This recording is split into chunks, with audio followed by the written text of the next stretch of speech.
mataas. On the other hand, mayroon din tayong tinatawag ng mas simple fire incident, it turns to be arson case. That is because on the I am telling you, just let the ears. Focus. Focus lang sa ginagawa para malaman nyo. Kung ayaw, nakaka-stress na magsalita, kung marunong kayo na gusto. Okay? At least na naman. Yung mga continue tayo na may nakaunan nyo. Ang sinasabi ko nga kanina, may mga kaso tayo ng mga fire incidents. Post niya sa medium ng fire, yung property ng iba. Pwede siyang pumasok sa simple arson na punishable na operation mayor of 6 years.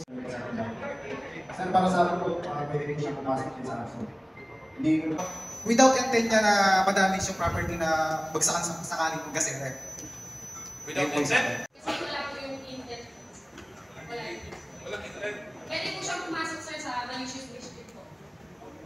Sa arson, parang accidental lang po kasi wala siyang intent na sunugin yung bahay. Pagkus, parang ano siya, hindi siya papasok sa arson kasi lack of intent. Sunugin yung ano. Possible po siguro pwede po sa reckless imprudence resulting to damage to property. Para po sa talaga na intent na sunugin yung bahay. Papasok din sa malicious yung bahay. Punishable by criminal laws.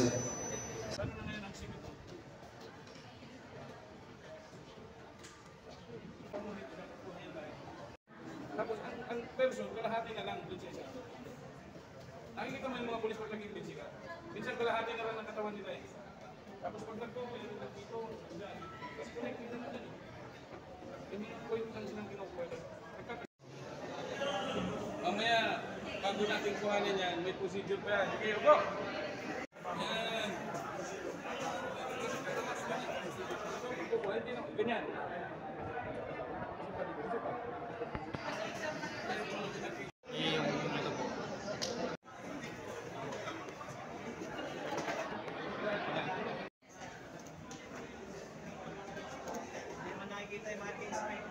Hindi nakikita markings mo.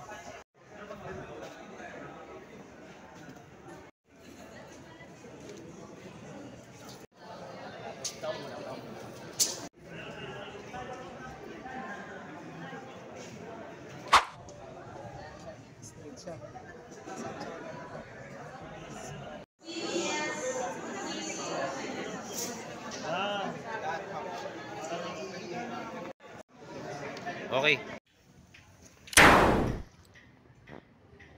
Titor lang ako. Huwag kayong magkuhan. Invisible lang ako. Oo.